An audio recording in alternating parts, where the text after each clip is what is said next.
म्हणजे आपल्या आसपासची बातमी असेल आपणा सर्वांसाठीची. आपण पाहत आहात 7 मराठी न्यूज. या बातमीपत्राचे प्रायोजक आहेत JK super digital studio, videography आणि फोटोग्राफीच्या दुनियेतील एक विश्वसनीय नाव.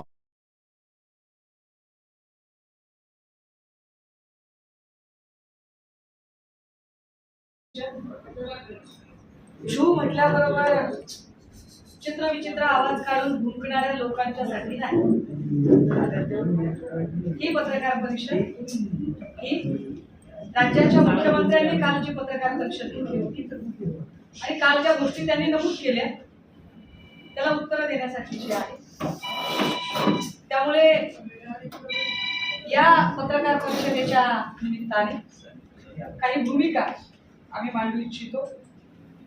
खरं तर काल सन्माननीय मुख्यमंत्री महोदयांचे पडलेले खांदे आणि गळालेला आत्मविश्वास स्पष्ट करत होता की त्यांनी स्वतःने सुद्धा मनातल्या मनात ती हार मान्य केलेली आहे. पण तरी सुद्धा ते काल असं रेटून म्हणाले की महिला आरक्षण विधेयक हे होणार होतं, मंजूर महिला आरक्षण विधेयक हे मंजूर होणार होतं. मात्र या विधेयकाला विरोध केला गेला आणि तो विरोध हा विरोधकांनी केला. काही गोष्टी आपल्यासमोर स्पष्ट करणं गरजेचं आहे आणि त्या अतिशय बैजवार स्पष्ट करणं गरजेचं आहे. जर महिला आरक्षण विधेयक मंजूर होणार होतं 2026 मध्ये असं देवेंद्रजी म्हणत असतील तर मग हे ट्विट काय आहे हे आम्हाला देवेंद्रजींनी सांगावं. हे ट्विट त्याची तारीख आहे 20 सप्टेंबर 2023 सकाळी 9:14 2023 चं ट्विट आहे हे. आणि यात देवेंद्रजी असं म्हणतात, ऐतिहासिक क्षण, लोकसभेने आज महिला आरक्षण विधेयकाला बहुमताने मंजुरी दिली. विधेयकाच्या बाजूने 454 मते पडली. लोकसभा आणि राज्य विधानसभांमध्ये यामुळे महिलांना 33% आरक्षण मिळेल. पंतप्रधान नरेंद्र मोदीजी यांच्या नेतृत्वातील सरकारच्या अनेक ऐतिहासिक निर्णयांपैकी हे सुद्धा एक ऐतिहासिक पाऊल आहे. देशात रखडलेले अनेक प्रश्न निर्णय शून्यता आणि कर्तव्य शून्यतेमुळे अनिर्णित होते. आज नवा भारत सर्वसमावेशकतेच्या सर्वांच्या समान भागीदारीतनं विकासाच्या एका नव्या मार्गावर वाटचाल करतोय. माननीय पंतप्रधान मोदीजी यांचे खूप खूप आभार. संपूर्ण देशातील नारी शक्तीचे अभिनंदन. हे काय आहे हे आम्हाला जरा फडणवीस साहेबांनी समजावून सांगावं की जर आता तुम्ही म्हणताय की विधेयक मंजूर होणार होतं पण ते झालं नाही, विरोधकांनी विरोध केला, तर मग 2023 ला तुम्ही कसं काय हे ट्विट केलं? हे काय बागेश्वर बाबत म्हणजे त्यांना एक दूरदृष्टी आहे म्हणून हे झालेलं आहे का? हे 2023 ला आलेलं ट्विट आहे. बरं, हे फक्त देवेंद्रजींचं ट्विट आहे का? नाही. मी जरा आपल्याला अमित शहा यांचं सुद्धा एक ट्विट दाखवलं पाहिजे. जे अमित शहाजींचं जे ट्विट आहे हे ट्विट मी 2 ट्विट, एक विधेयक मांडण्याच्या आधीचं 2023 ला आणि विधेयक मंजूर झाल्यानंतर. मांडण्याच्या आधीचं अमित शहाचं हे ट्विट आहे. हे बघा, 20 सप्टेंबर 2023 9:09 रात्रीच्या वेळेला केलेलं ट्विट आहे. यात अमित शहाजी असं म्हणतात, I extend my heartfelt gratitude to Mr. PM Narendra Modi ji for the women's reservation bill passed in the Lok Sabha today. असं अमित शहा ऑन रेकॉर्ड सांगत आहेत. It has transformed the political discourse in our nation throughout the ages. Women in India have shaped individuals, families, our society and the economy with their care, compassion and selfless contribution. The new bill will harness their power in shaping the destiny of our nation. It will strengthen our parliamentary democracy by making our laws and policies more gender inclusive and effective. 20 तारखेचं हे tweet 2023 चं. याच्यावर काय म्हणणं आहे फडणवीस साहेब? म्हणजे खरं कोण बोलतंय, खोटं कोण बोलतंय ते तरी एकदा जरा लोकांना कळू दे. एक 21 तारखेचं परत एक ट्विट आहे. हे अमित शहाजींचं ट्विट आहे. अमित शहाजी या ट्विट मध्ये काय म्हणतात बघा, where there is a will there is a way, जहाँ चाह है वहाँ राह है. आवड असली की सबळ मिळते, मार्ग मिळतो, असं अमित शहाजी म्हणतात. पुढे ते असं सांगतात, a historic milestone was achieved today on the path of equitable governance as the Rajya Sabha has passed the Women's Reservation Bill. म्हणजे लोकसभेत तर मंजूर झालंच झालं, पण दुसऱ्या दिवशी राज्यसभेत मंजूर झालं त्याचं हे ट्विट सांगतात ते. आणि ते म्हणतात की the Rajya Sabha has passed the Women's Reservation Bill by fulfilling a long pending demand. Mr. PM Narendra Modi ji had sent a powerful message of gender equality and inclusive governance across the world. My heartfelt gratitude to Modi ji and congratulations to every citizen. हे भारतातल्या प्रत्येक नागरिकाचं अभिनंदन करणारं tweet 2023 आहे. यावर काय म्हणणं आहे? काय म्हणजे कोण खोटं बोलते? काल ते किती रेटून खोटं बोलत होते, बरं हे पण जाऊ दे, ते म्हणतील हे AI आहे, काय सांगता येत नाही. तर मग मी एकदा सांगितलं पाहिजे की जेव्हा हे बिल संसदेमध्ये मांडलं जात होतं 23ला तेव्हा आणि बिल पास झालं तेव्हा अमित शहा काय म्हणतात? महिलाओं के अधिकार की एक लंबी लड़ाई का अंत होता है, जिसकी कल्पना इस G20 की बैठक में सम्माननीय नरेंद्र भाई ने समग्र विश्व के सामने रखी। डेवलपमेंट उसके नए युग की स्त्री इसी दिन से किया। इस देश की माता म्हणजे हे बिल पास झालंय हे 23ला अमित शहा सांगतात. हे खूप मोठं भाषण आहे, पण यानंतर एक रॅली झाली एका प्रचाराची आणि त्या निवडणूक प्रचाराच्या रॅलीमध्ये मोदीजी काय म्हणाले? कदाचित फडणवीस साहेबांना विसर पडला असेल तर त्यांना माहिती असलं पाहिजे.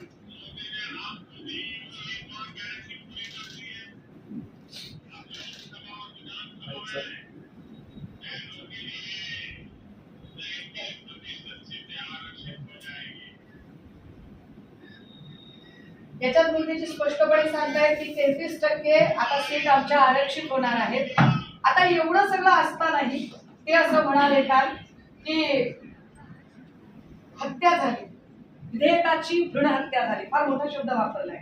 भ्रूण हत्या हा शब्द कदाचित भाजपच्या लोकांना वापरताना काही वाटत नसेल, पण मी एक संवेदनशील स्त्री आहे. भ्रूण हत्या हा शब्द पोटात कालवा कालव करणारा आहे.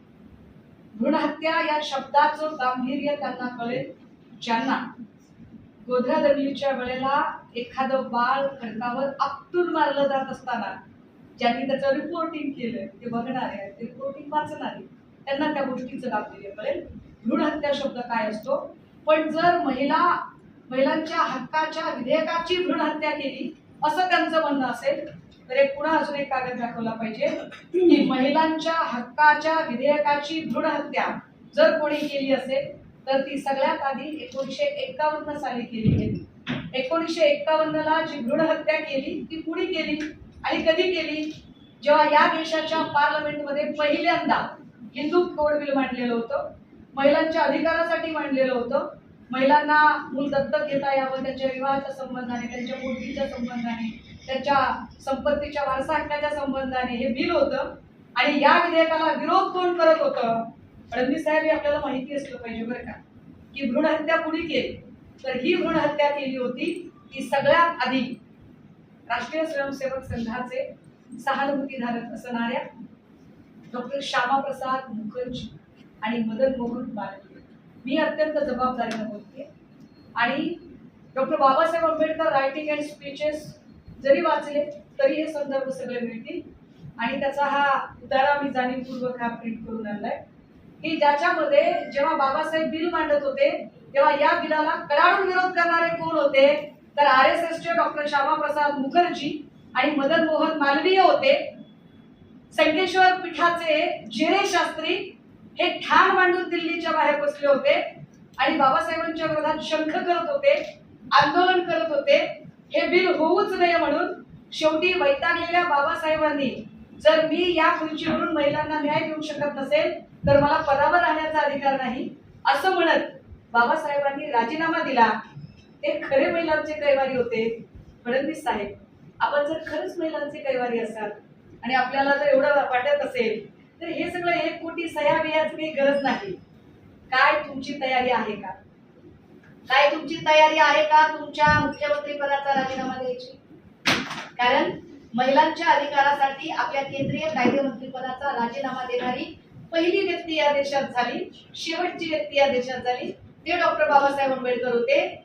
जेव्हा बाबासाहेबांनी मांडलेला महिलांच्या अधिकाराच्या बिलाची भ्रूण हत्या हे डॉक्टर श्यामाप्रसाद मुखर्जी आणि मदन मोहन मालवीय यांनी केली, यावर तुमची उत्तर मला अपेक्षित आहे. आता त्याच्यानंतर ते असं म्हणाले की आम्ही हे विधेयक करणारच होतो, परंतु याला आवश्यक ते बहुमत मिळालं नाही, पण ते बहुमत मिळालेलं आहे हे मी मागच्या ट्विटमध्ये सांगितलेलं आहे. पुढे ते म्हणाले की फुल्यांचा 200वा जन्मशताब्दी वर्ष आहे आणि तरी सुद्धा फुल्यांचं नाव घेणाऱ्या लोकांनी कसा विरोध केला. तर फडणवीस साहेब, खरंच आपण फुल्यांचं नाव घेऊ शकता का? कारण ज्यांना फुल्यांचं नाव घ्यायचा अधिकार असेल ती माणसं फुलेवाडा एखाद्या NGO ला व्यवस्थापनासाठी देणार नाही. भुजबळांच्या संस्थेला फुलेवाडा व्यवस्थापनासाठी देण्याचा निर्णय कोण घेणार होतं? कोणाच्या मार्गदर्शनाखाली होणार होता? फुल्यांचा असं कोणता नियम तुम्ही पाळलेला आहे? फुल्यांचा कोणता विचार तुम्ही अंगीकारलेला आहे? आणि जर फुल्यांचा विचार तुम्ही अंगीकारलेला आहे, तुम्हाला फार आव्हानं देण्याचा छंद आहे. काल तुम्ही खूप आव्हानं दिली, तर मी एक आव्हान देते. एवढं जर तुम्हाला क्रांतिबा ज्योतिबा फुल्यांच्या नावाचा इतका तुम्हाला गौरव करावासा वाटत असेल, तर फुल्यांनी लिहिलेले गुलामगिरी, शेतकऱ्यांचा असूड या 2 पुस्तकांचे जाहीर वाचन, मी परत रिपीट करते, फुल्यांनी लिहिलेल्या गुलामगिरी, शेतकऱ्यांचा असूड या 2 पुस्तकांचे जाहीर वाचन राष्ट्रीय स्वयंसेवक संघाच्या वार्षिक कार्यक्रमामध्ये तुमची करायची तयारी आहे का?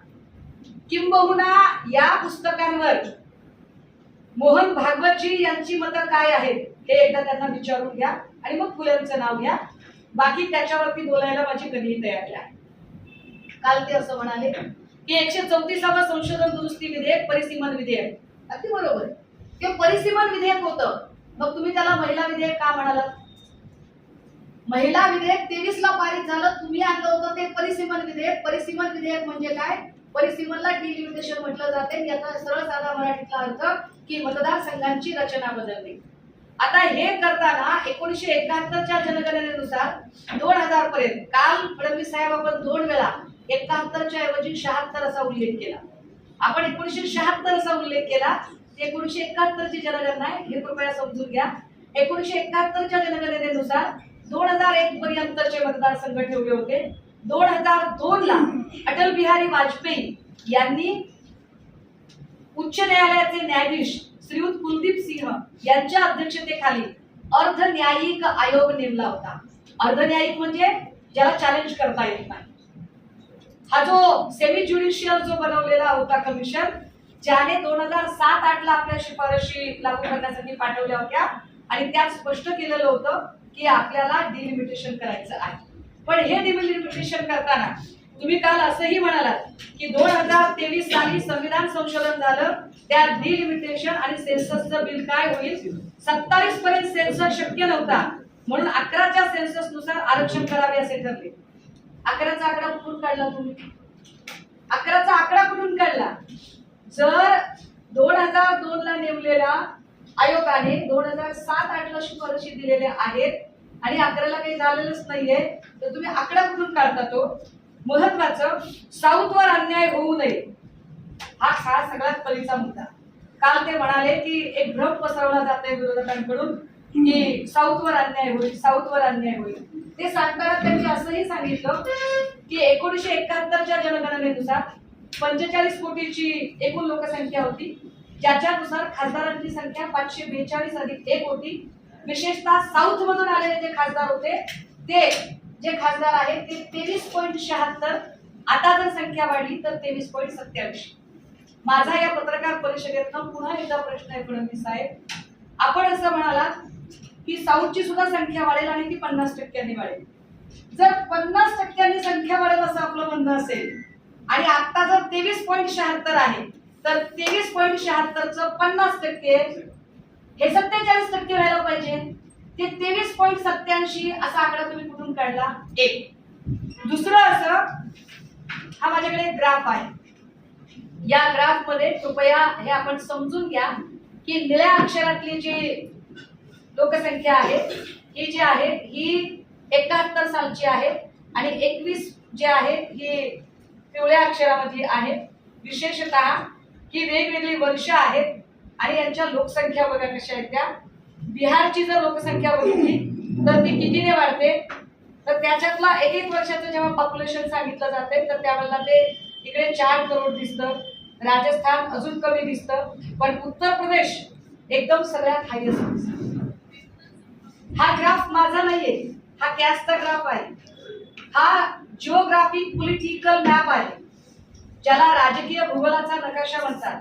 त्या राजकीय भूगोलाच्या नकाशावरला हा ग्राफ आहे की उत्तर प्रदेशची लोकसंख्या किती दिसते आणि केरळची लोकसंख्या किती दिसते.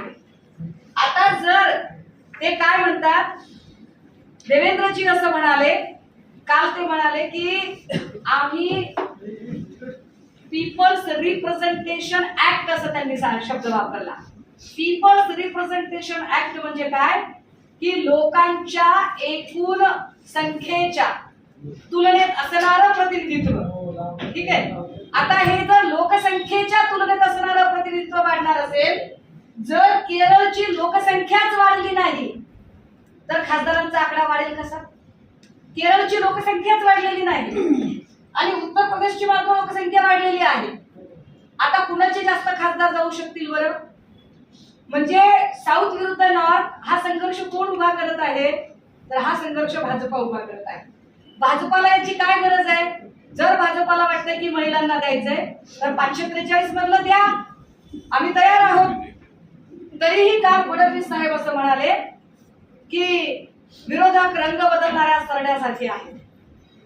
वाईट वाटलं मला. मुख्यमंत्री महोदयांकडून अशी भाषा अपेक्षित नाही. मुख्यमंत्री महोदय काही असलं तरी तुम्ही आमच्या राज्याचं प्रतिनिधित्व करता, पण तुम्ही म्हणालात की रंग बदलणारे सरडे वगैरे, मी असे कुठलेही शब्द वापरणार नाही. पण रंग बदलणारा सरडा काय असतो, आम्ही तर असं कधी काही केलं नाही, पण काही फोटोज आपल्याला दाखवले पाहिजे. काही एक फोटो घ्या, आता घ्या, करून एक फोटो घ्या, त्याच्यावर फोटो घ्या, घ्या दादा फोटो घ्या, घ्या फोटो घ्या, अजून एक हातात घ्या फोटो, त्याच्या हातात द्या, अजून घ्या, अजून एक घ्या. रंग बदलणे, रंग बदलणारा सरडा असं ते म्हणाले. घ्या, 2 फोटो घ्या, घ्या 2 फोटो घ्या. अजून खूप आहेत माझ्याकडे, बापरे इतके फोटो, म्हणजे मी आता काय एवढे फोटो कसे घेऊ मी मला समजत नाहीये. बघा जमलं तर दादा घ्या बरं अजून एक फोटो. रंग बदलणारा सरडा असं म्हणाले ते. काय फोटो बापरे, आम्ही म्हणणार नाही असं काही. देवेंद्रजी आम्ही असं अजिबात बोलणार नाही रंग बदलणारा सरडा वगैरे. फोटो उलटा होतोय समोर इकडच्या हातात. सॉरी दादा, सॉरी. उजव्या हातात पहिला. सॉरी, पंतप्रधान एक्स्ट्रीमली सॉरी. आमच्या देशाचे पंतप्रधान आहेत आणि त्यांची गरिमा हे आमच्यासाठी अत्यंत महत्वाची आहे. आता हे काय आहे दादा, हे काय आहे, हे सगळं काय आहे ते आम्हाला एकदा फडणवीस साहेब तुम्ही समजावून सांगा. तुम्हाला काय वाटतं ते, हा तुम्हाला काय वाटतं? नाही, मी त्याच्यावर बोलते ना, मी फ्लोअर ओपन करते दादा, माझे मुद्दे पूर्ण होऊ देत ना. म्हणजे तुम्ही विरोधकांना रंग बदलणारे सरळे म्हणणार, तुम्ही भ्रूण हत्या शब्द वापरणार, कधी तुम्ही म्हणणार की मनमोहन सिंग तो रेडकोट पहनकर नहाते हैं, असं शब्दप्रयोग लोकप्रतिनिधींच्या तोंडी शोभत नाही. मला एक सुसंस्कृत वारसा आहे. माझ्या आई वडिलांचे, माझ्या नेतृत्वाचे माझ्यावर अतिशय चांगले संस्कार आहेत. त्यामुळे मी कुठलेही वाईट शब्द वापरत काल नाही. मुख्यमंत्र्यांनी असं एक सांगितलं मिनिट की थांबा ना दादा, एकच मिनिट थांबा, हे मला माझे मुद्दे पूर्ण. आता हे सगळं झाल्याच्या नंतर मी जरा अजून पुढे गेलं पाहिजे. माझ्याकडे खूप आहे, ते काय काय म्हणाले ते माझ्याकडे सगळं आहे. मग ते म्हणाले की या सगळ्यांच्या मध्ये त्यांनी सांगितलं की पुरुषी आणि रिग्रेसिव्ह मानसिकता आहे. पुरुषी आणि रिग्रेसिव्ह हे शब्द त्यांनी वापरले. ते म्हणाले की विरोधकांची रिग्रेसिव्ह मानसिकता, फडणवीस साहेब आमची रिग्रेसिव्ह मानसिकता असेल तर आपण मला सांगा, या देशाचं सर्वोच्च पद हे महामहिम राष्ट्रपती पद आहे. मग महामहिम राष्ट्रपती पदावर असणाऱ्या द्रौपदी मुर्मूजी यांना नवीन संसद भवनाच्या उद्घाटन समारंभामध्ये अजिबात येऊ दिलं नाही. ही मानसिकता कोणती आहे? याला रिग्रेसिव्ह मानसिकता म्हणतात की अजून काय म्हणतात हे आपण मला सांगा. मला याचं उत्तर पाहिजे, कारण तुम्ही आम्हाला रिग्रेसिव्ह म्हणताय. पुढे ते असं म्हणाले की फक्त महिलाच नाही तर शेड्यूल कास्ट शेड्यूल ट्राईबच्या महिलांवर सुद्धा अन्याय झालाय. फडणवीस साहेब तुम्ही शेड्यूल कास्ट आणि शेड्यूल ट्राईब म्हणालात. मी शेड्यूल कास्ट मध्ये येत नाही साहेब, मी शेड्यूल ट्राईब मध्ये येत नाही. पण मी ज्या समूहातनं येते, माझ्या समूहातलं पार्लमेंट सोडा साहेब, पार्लमेंट मध्ये नाहीये, विधिमंडळामध्ये नाहीये. माझ्या समूहाचा माणूस हा खाली ग्रामपंचायतीत पण नाहीये. फडणवीस साहेब, मला मुख्य प्रवाहात आणण्यासाठी तुमच्याकडे काय कार्यक्रम आहे? तुम्ही म्हणताय ना की एससी आणि एसटी वर अन्याय होतोय, तर SC, ST, NT, DNT, SPC, OBC, micro minority, मी मायक्रो मायनॉरिटीची आहे. काय तुमच्याकडे उपक्रम आहे माझ्यासाठी सांगा मला. मी जरा अजून एकदा तुम्हाला सांगितलं पाहिजे. तुम्ही असं म्हणाला की 73 ऐवजी 275 महिला संसदेत गेल्या असत्या, आणि तुम्ही असंही म्हणालात की बीजेपीने खूप साऱ्या महिला मुख्यमंत्री दिल्या. फडणवीस साहेब, तुम्ही किती साली दिल्या हो महिला मुख्यमंत्री? मी जरा तुम्हाला यादी सांगितली पाहिजे. तुम्ही किती साली महिला मुख्यमंत्री दिल्या आणि काय काय केलं? फडणवीस साहेब, या देशामध्ये काँग्रेसने सगळ्यात आधी महिला मुख्यमंत्री दिली. सुचेता कृपलानी उत्तर प्रदेशला 1963 ते 67 काळामध्ये मुख्यमंत्री होत्या. ओडिशाला नंदिनी सतपथीजी 1972 ते 73 आणि 74-76 काळामध्ये झाल्या. शशिकला काकोडकर महाराष्ट्र गोमंतक पार्टीच्या गोव्यामधून 73 ते 79 ला मुख्यमंत्री झाल्या. सय्यदा अनवरा तैमूर काँग्रेसच्या आसामला मुख्यमंत्री होत्या 1980 ते 81 च्या काळामध्ये. बीएन जानकी सिद्धरामन एडीएमकेच्या मुख्यमंत्री होत्या तमिळनाडूमध्ये 88 साली. जयललिता एडीएमकेच्या मुख्यमंत्री तब्बल 5 वेळा 1991 ते 2016 च्या काळात होत्या. बहन मायावती बहुजन समाज पार्टीच्या मुख्यमंत्री मान्यवर कांशीरामजींनी केलेल्या 1995 ते 2012 4 वेळा मुख्यमंत्री होत्या. देवेंद्रजी, बघा म्हणजे ज्यांनी तुम्हाला विरोध केलाय त्या लोकांनी महिलांना किती संधी दिली आणि किती वेळा दिलेली आहे ती. राजेंद्र कौर भट्टल पंजाबमध्ये काँग्रेसने दिलेल्या मुख्यमंत्री 1996 ते 97 च्या काळात होत्या. जनता दलाने राबडी देवींना संधी दिली बिहारमध्ये 1997 ते 2005 3 वेळा मुख्यमंत्री झाल्या. शीला दीक्षित 1998 ते 2013 काँग्रेसच्या मुख्यमंत्री दिल्लीत झाल्या. आणि हो फडणवीस साहेब, आपण ऋतू तावडेजींना आरक्षण पडल्यानंतर महापौर केले. मी हे अभिमानाने सांगितलं पाहिजे की किशोरीताई पेडणेकरांच्या वेळेला सर्वसाधारण जागा होती, तिथे पुरुष बसवता आला असता. परंतु मला अभिमान आहे माझ्या पक्षप्रमुखांचा की सन्माननीय पक्षप्रमुख उद्धव साहेबांनी सर्वसाधारण आरक्षण असताना आणि पुरुष बसवता येत असतानाही किशोरीताई पेडणेकरांची निवड त्या जागेसाठी केली. एवढंच नाही, ओबीसीची जागा असताना, ओबीसी पुरुष बसवता येत असताना सुद्धा श्रद्धाताई जाधव या महिला महापौरांची निवड त्यांनी केली. खुली जागा असताना आणि पुरुष बसवता येत असताना विशाखाताई राऊत यांची निवड केली.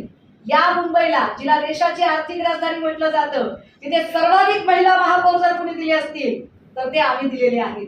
तुम्ही आम्हाला रिग्रेसिव्ह मानसिकता सांगताय, तुम्ही आमची रिग्रेसिव्ह मानसिकता ठरवताय. परत ते काय म्हणाले?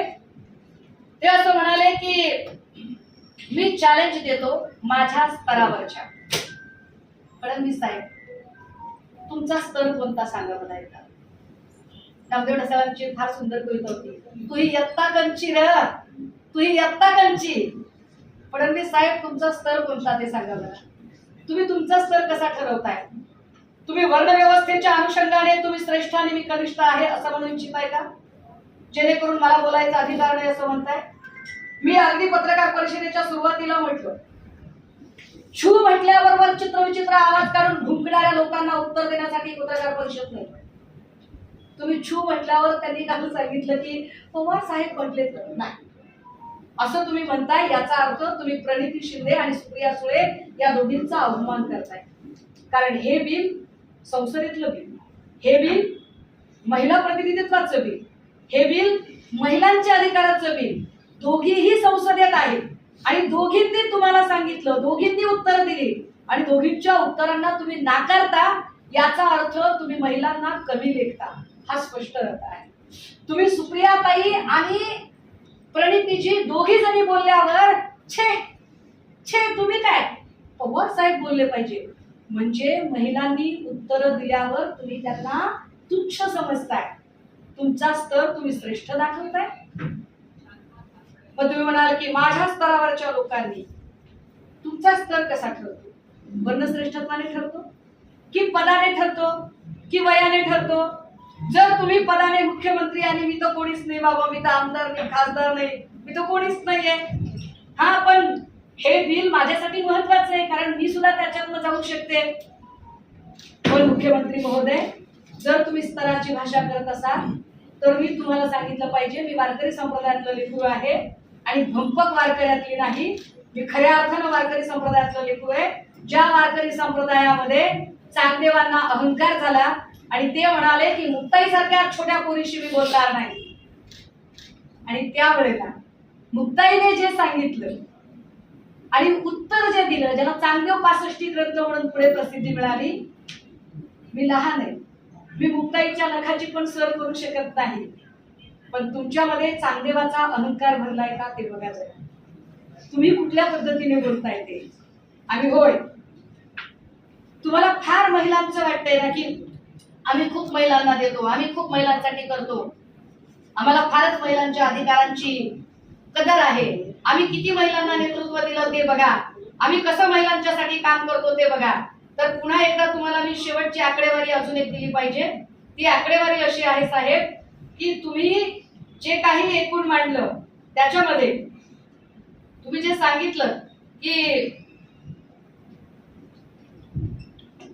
आम्ही महिलांना खरं आरक्षण देतोय, 145 उमेदवार तुम्ही लढवले, किती महिलांना उमेदवारी दिली? तुम्हाला खरंच महिला नेतृत्वाची चार आहे.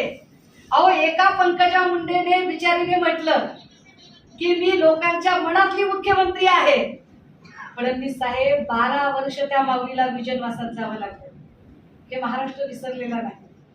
फडणवीस साहेब, तरीही तुम्हाला जर असं वाटत असेल की मी खरा महिला धोरणाचा पुरस्कर्ता आहे आणि आम्ही रिग्रेसिव्ह, तर चला आम्ही मान्य करतो, तुम्ही प्रोग्रेसिव्ह मानसिकतेचे व्हा. तुमच्याकडे छू म्हटल्याबरोबर जे तयार होतात ना लगेच अंगावर जायला, अशातल्या एखादीला मुख्यमंत्री करून दाखवा.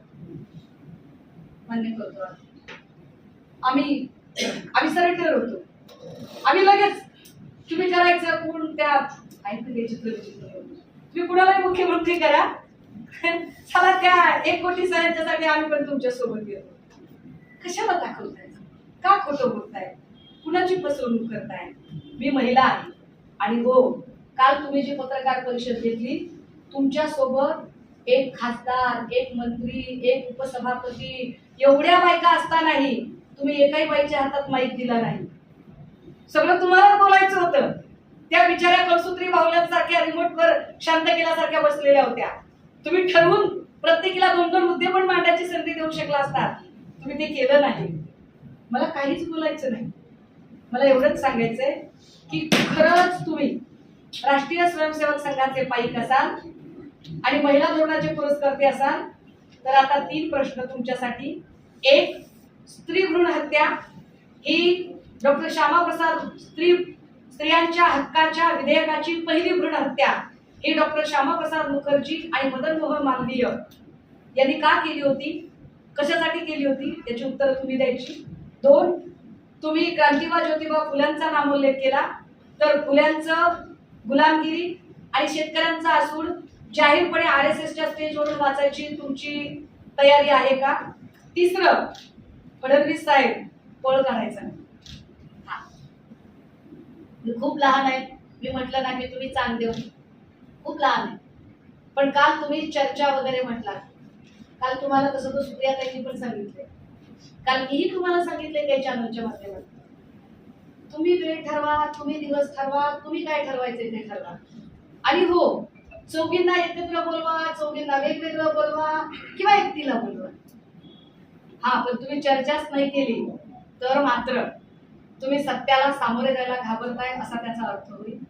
सत्याला सामोरे जायची तयारी असेल तर केव्हाही विथ डेटा माझी बोलायची तयारी आहे.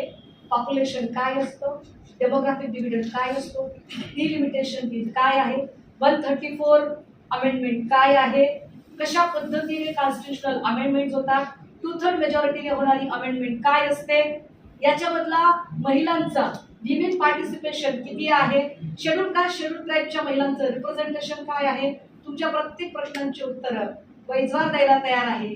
तरीही जर फडणवीस साहेब तुम्हाला असं वाटत असेल की माझा स्तर तुमच्या बरोबरीचा नाही, तर तुमची बहीण म्हणून तुम्हाला आवाहन करते, चला माझा स्तर तुमच्या बरोबरीला येण्यासाठी तुम्ही आता प्रयत्न करा. 10-15 दिवस तुमचे येणार.